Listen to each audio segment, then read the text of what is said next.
Chat தன்ராஜுக்கும் அவங்க மனைவிக்கும் பெரிய பொண்ணு ஜான்வி 4 வயசுல இருந்தா. 2வது பொண்ணு சோனியாவுக்கு 3 வயசு. 2வது பொண்ணு மானசிக்கு 2 வயசு. இப்போ சேட்டம்மா திருப்பி கர்ப்பமா இருக்கா. இந்த வாட்டி அவங்களுக்கு 2 பொண்ணுங்க பிறந்தாங்க. அவங்க பேரு நேஹா ஸ்னேஹா. இப்படியே நாட்கள் போயிட்டு இருந்தது. ஒரு நாள் சேட்டு அவங்க குடும்ப பண்டிதரை 5 பசங்களோட ஜாதகத்தை பார்க்க கூப்பிட்டாரு. சாமி சாமி சாமி, என்ன இது 5 பேருக்கா? இந்த மாதிரி முறையா நான் பாக்குறேன். என்ன ஆச்சு சாமி, எல்லாம் சரியா இருக்குல்ல? இது சரியில்ல. உங்க 5 பொண்ணோட வாழ்க்கை ஒன்னாக்கப்பட்டிருக்கு. என்ன சொல்றீங்க? எனக்கு ஒன்னும் புரியலையே.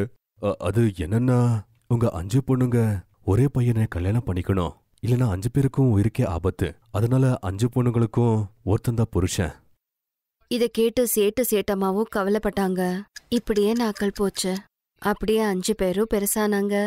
அவங்க 5 பேரை பார்த்தவங்களுக்கு எல்லாம் தோண்டும் 5 உடலும் ஒரே உயிரென்னு. மனிஷ் சேட்டு பொண்ணு ஜான்விய காதலிச்சா. ஜான்வி கூட மனிஷ காதலிக்க ஆரம்பிச்சா. நீயா இருந்தது நல்லதா போச்சு. ஜான்விய காதலிக்கிறியா? அவளை கல்யாணம் பண்ணிக்கணுமா? எங்க வீட்டு பொண்ண நீ கல்யாணம் பண்ணிக்கணும்னா ஒரு கட்டளை இருக்கு. அத நீ ஒத்துக்கிட்டன்னா ஜான்விய உனக்கு கொடுத்து கல்யாணம் பண்ணி வைக்கிறோம். சொல்லுங்க, அது என்னது? ஜான்விய கல்யாணம் பண்ணிக்கிறதுக்கு எவ்வளோ கஷ்டமா இருந்தாலும் அந்த வேலையை நான் கண்டிப்பா பண்றேன். சரி, நீ இந்த வீட்டு பொண்ணுங்களை எல்லாரையும் கல்யாணம் பண்ணிக்கணும். ஒத்துக்குறியா? நீங்க என்ன சொல்லிக்கிட்டே இருக்கீங்க? நான் ஜான்வி கூட அவங்க சகோதரியும் கூட கல்யாணம் பண்ணிக்கணுமா? அதுக்கு பின்னாடி ஒரு காரணம் இருக்கு. அதை உங்ககிட்ட நான் சொல்ல முடியாது. என்னோட எல்லா பொண்ணுங்களை நான் ரொம்ப பாசமா வளர்த்துருக்கேன். அவங்கள ஒருத்தரை கூட எனக்கு விருப்பமே இல்லை. எல்லாரையும் கல்யாணம் பண்ணிக்கிறேன்னா சொல்லு. சரி, இல்லைன்னா ஜான்விய மறந்துரு. என்ன மன்னிச்சிருங்க, இது எனக்கு விருப்பம் இல்லை. ஜான்வி, நீ எனக்கு ரொம்ப பிடிக்கும். ஆனா உனக்கும் உன் தங்கச்சிக்கும் ஒன்னா நான் புருஷனா இருக்க முடியாது. என்ன நீ மறந்துரு. இப்படியே நாட்கள் கடந்தது. ஆனா காதலிக்கிற ஜான்வி மனிஷுக்கு ஒருத்தரை மறக்க முடியல. எவ்வளவு நாள் தான் அவங்கள நினைச்சு நீ அழுவக்கா? ஆமாக்கா, அவனை பிடிச்சிருந்தா அவன் கூட ஓடி போயிடு. ஆமாக்கா, நாங்க உனக்கு உதவி பண்ணுவோம். அப்புறம் ஒரு நாள் 4 தங்கச்சி உதவியோட பைக்ல வந்த மனிஷோட ஜான்வி கிளம்பி போயிட்டா. சீக்கிரம் போ மனிஷ், இப்போ நாங்க சீக்கிரம் போய் கல்யாணம் பண்ணிக்கணும். அப்பதான் அப்பா எங்களை பிரிக்க மாட்டாரு. நீ பயப்படாத, எல்லாத்தையும் நான் அரேஞ்ச் பண்ணிருக்கேன். அவங்க 2 பேரும் கோயிலுக்கு போய் கல்யாணம் பண்ணிக்கிட்டாங்க. அங்க சேட்டுக்கு ஜான்வி ஓடி போன விஷயம் தெரிஞ்சிருச்சு. கல்யாணம் பண்ணிக்கிட்டு ஜான்வி மனிஷோட புகுந்து வீட்டுக்கு போறா. புகுந்து வீட்டுக்கு போய் ஜான்விக்கு திடீரென்னு உடம்பு சரியாம போகுது. மனிஷ் அவளை ஹாஸ்பிட்டலுக்கு கூட்டிட்டு போறா. இந்த விஷயம் சேட்டுக்கு தெரிஞ்ச உடனே அவரு கூட அங்க போறாரு. இதுக்கெல்லாம் காரணம் நீதான். என் பொண்ண நீ கல்யாணம் பண்ணாம இருந்திருந்தா அவ உயிருக்கு ஆபத்தா இருந்திருக்காது. அப்படின்னா? 5 பொண்ணுங்களோட ஜாதகத்துல என்ன எழுதிருக்குன்னா, அவங்க 5 பேருமே ஒருத்தனந்தா கட்டிக்கணுமா, இல்லனா 5 பேருமே செத்துருவாங்களா. உன்னாலத்தான் என் பொண்ணு இப்போ சாவ கிடக்குறா. என் பொண்ணுங்களை நான் இழந்துருவேன்னு பயமா இருக்கு. இல்ல, ஜான்விக்கு ஒண்ணுமே ஆகாது. அவளோட உயிரை காப்பாத்துறதுக்கு 5 கல்யாணம் என்ன, 100 கல்யாணம் கூட பண்ணிப்பேன்.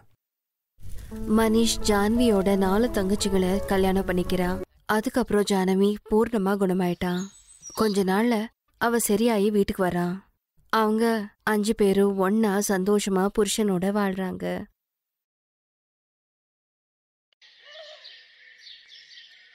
ஊர்மிளாவோட 3 மருமகள்கள்ல 2 பேரு பணக்கார வீட்ல இருந்து வந்தவங்க.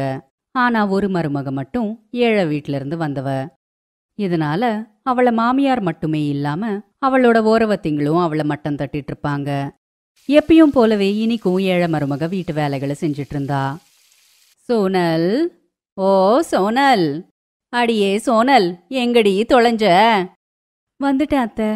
கையில டீ எடுத்துக்கிட்டு சோனல் ஹாலுக்கு வந்தா. இந்தாங்க அத்தை டீ.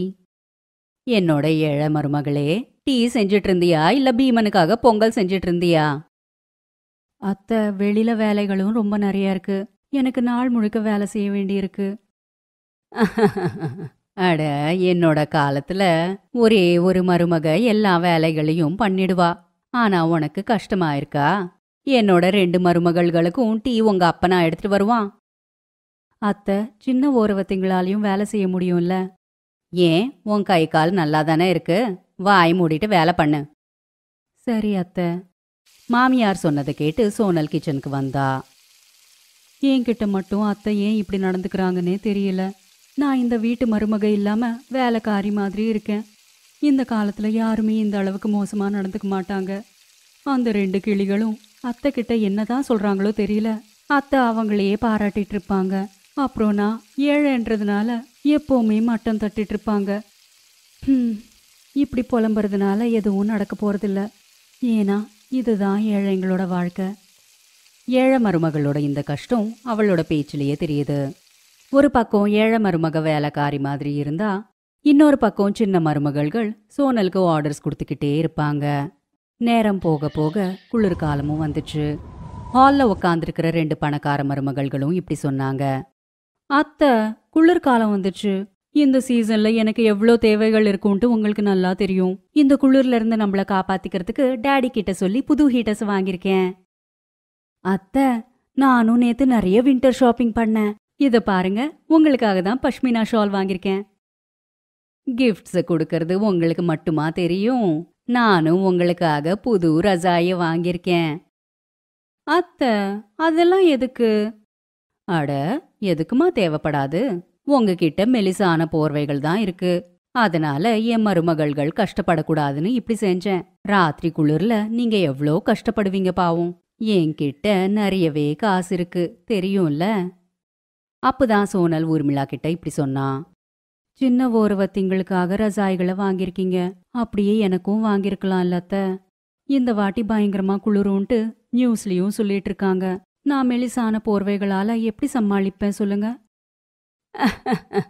ஏண்டி என் ஏழை மருமகளே, என்கிட்ட காசு மரம் இருக்குன்னு நினைச்சியா? இப்போ என்கிட்ட காசு இல்ல, காசு வரப்ப பாத்துக்கலாம். ஆனா அத்தை, இப்பதான் நீங்க உங்ககிட்ட நிறைய காசு இருக்குன்னு சொன்னீங்களே. ஊர்மிளாவோட கோவத்தை பார்த்து சின்ன ஓரவத்திங்க 2 பேரும் சேர்ந்து எரிஞ்சிட்டு இருக்கிற நெருப்புல எண்ணெயை ஊத்த ஆரம்பிச்சுட்டாங்க. அக்கா, அப்போ நீங்க என்ன சொல்ல வரீங்க? நீங்க ஏழையா இருந்தும் கூட எங்க 2 பேருக்கும் சமமா இருக்கணும்ட்டு நினைக்கிறீங்களா என்ன? ஊர்வஷி, உன்ன மாதிரியே இருக்கிறதுக்கு நீ ஒன்னும் பெரிய செலிபிரிட்டி கிடையாது. பாத்தீங்களா அத்தை, சோனல் அக்கா தேவையில்லாம எங்க மேல கோவப்படுறாங்க. சரியா சொல்லிருக்க தான்யா கண்ணு. என்னோட ஏழை மருமகளுக்கு பாத்திரங்களை விளக்குறப்ப மட்டும் கை வலிக்கும். ஆனா பேசுறப்ப மட்டும் நல்லா வாய் ஓடும். இப்படி சொல்லிட்டு ஊர்மிளா அங்கிருந்து போயிட்டாங்க. அப்புறம் தான்யா சொன்னா, எங்க அத்தையோட ஏழை மருமகளே, நீ எவ்வளோ முயற்சி செஞ்சாலும் கூட உன்னால எங்க இடத்த பிடிக்கவே முடியாது. எங்களோட அதிர்ஷ்டம் கோஹினூர் டைமண்ட் மாதிரி. அப்புறம் நீ ஒரு தேவையில்லாத பொருள். அதை பார்த்தாலே எல்லாரும் சலிச்சுப்பாங்க. இப்படியே சில வாரங்கள் கடந்தது. அதோடவே குளிரும் ஜாஸ்தி ஆயிட்டே போச்சு. ஒரு பக்கம் பணக்கார மருமகள்கள் 2 பேரும் நல்லா உஷ்ணத்தை கொடுக்கற ரசாய்களை போட்டுக்கிட்டு தூங்கிட்டு இருந்தா, இன்னொரு பக்கம் பாவம் ஏழை மருமக ஒரு மெலிசான போர்வையை போத்துக்கிட்டே தூங்க வேண்டியதா இருந்தது. அடுத்த நாள் காலையில சோனல் எப்பயும் போலவே கிச்சன்ல இருக்கிற எல்லா வேலைகளையும் முடிச்சுக்கிட்டு பாத்திரங்களை விளக்கறதுக்காக சிங்க் டேப்பை திறந்து விட்டா. அந்த குளிர் தண்ணியில அவளோட கை நடுங்கிடுச்சு. அதுக்கப்புறம் அவ தன்னோட மாமியார் ரூமுக்கு போனா. அங்க ஊர்மிளா ரூம் ஹீட்டரை போட்டுக்கிட்டு ரசாய போத்துக்கிட்டு உக்காந்துட்டு இருந்தா. அப்போ ஊர்மிளா சோனல் கிட்ட இப்படி சொன்னா. சோனல், என் ரூம்ல அப்படி என்ன பாக்குற? ஏதாவது திருட நினைக்கிறியா என்ன? அத்தை, நான் வாட்டர் ஹீட்டரை தேடிட்டு இருக்கேன். குளிர்காலம் ஜாஸ்தி ஆயிடுச்சு. கிச்சன் டேப்ல இருந்து சில்லுன்னு தண்ணி வருது. அதுல என் கை உறைஞ்சு போயிட்டு இருக்கு. ஓ, அப்போ மகாராணிக்கு பாத்திரங்களை விளக்கறதுக்கு சுடு தண்ணி வேணுமா? கரண்ட் பில்ல உங்க அப்பனா கட்டுவான். ஹீட்டர் எல்லாம் இல்ல. சும்மா டைம் பாஸ் பண்ணாத, வேலைய பாரு. இப்படி சோனலை மட்டம் தட்டி விட்டுட்டு ஊர்மிளா ஜாலியா ரசாய போத்துக்கிட்டு உக்காந்துட்டு இருந்தா. ஆனா பாவம் சோனலுக்கு அந்த உறைஞ்சு போற குளிர்லயும் கூட குளிர் தண்ணியிலேயே வேலை செய்ய வேண்டியதா இருந்தது. சோனல் கிட்ட ஸ்வெட்டரும் இல்ல, ஷாலும் இல்ல. அப்படி இருந்தும் கூட ஊர்மிளா சோனலை தான் காய்கறி வாங்கறதுக்காக மார்க்கெட்டுக்கு அனுப்புவா. ஆனா ஒரு நாள் ஊர்மிளாவோட உடம்பு சரியில்லாம போயிடுச்சு. அவங்களோட துடிச்சிட்டு இருக்கிற குரலை கேட்டு சோனல் உடனே அவங்க ரூமுக்கு போய் இப்படி சொன்னா. அத்தை, என்னாச்சு? நீங்க நல்லா தானே இருக்கீங்க? அட, உங்களுக்கு ஃபீவர் இருக்கு. நான் இதோ வரேன். சோனல் உடனே கிச்சனுக்கு போய் கஞ்சியை தயார் செஞ்சு எடுத்துட்டு வந்தா. அத ஊர்மிளாவை குடிக்க சொன்னா. அதோடவே அவங்களோட ஃபீவர் குறையறதுக்காக அவங்களுக்கு ஈர துணியும் வச்சிட்டு இருந்தா. சோனல் அவங்களுக்கு கை காலெல்லாம் அமுக்கி விட்டா. பாவம் சோனல் ராத்திரி முழுக்க தூங்காம தன்னோட மாமியாருக்கு சேவை செஞ்சுக்கிட்டே இருந்தா. அடுத்த நாள் ஊர்வசியும் தான்யாவும் மாமியாரோட ரூமுக்கு வந்தாங்க. குட் மார்னிங் அத்தை. குட் மார்னிங் அத்தை. என்னாச்சு? ஏன் பேஷண்ட் மாதிரி இருக்கீங்க? அத்தைக்கு நேத்து ராத்திரில இருந்து உடம்பு சரியில்லை. அவங்களுக்கு ஹை ஃபீவர். ஊர்வஷி, வா போலாம், இல்லனா நமக்கும் ஃப்ளூ வந்துரும். இப்படி சொல்லிட்டு அவங்க 2 பேரும் அங்கிருந்து கிளம்ப பார்த்தாங்க. அப்புறம் ஊர்மிளாக்கு அவங்கள பத்தி எல்லாமே புரிய வந்தது. நீங்க 2 பேரும் என்ன பத்தி கேட்கறதுக்காக வந்திருக்கீங்கன்னு நினைச்சேன். நீங்க உங்க உண்மையான ரூபத்தை காமிச்சிட்டீங்க. சோனல், என்ன மன்னிச்சிடுமா. நான் எப்பவுமே உன்னோட ஏழ்மைய கிண்டல் பண்ணிக்கிட்டே இருந்தேன். அதனாலதான் கடவுள் என்ன இப்படி தண்டிக்கிறாருன்னு நினைக்கிறேன். அத்தை, பழைய விஷயங்களை பத்தி நினைச்சு கஷ்டப்படாதீங்க. கடந்து போனதை மறந்துருங்க. ஊர்மிளா சொன்னதை கேட்டு தான்யாவும் ஊர்வஷியும் தப்ப உணர்ந்து தலைய குனிஞ்சுக்கிட்டாங்க. அக்கா, எங்களை மன்னிச்சிடுங்க. நாங்க உங்களை எப்ப பார்த்தாலும் மட்டம் தட்டிக்கிட்டே இருந்தோம். அக்கா, எங்க 2 பேரையும் மன்னிச்சிடுங்களேன். அப்படி சொல்லாதீங்க. உங்களை நான் எப்பவுமே என்னோட தங்கச்சிங்களா தான் நினைச்சேன்.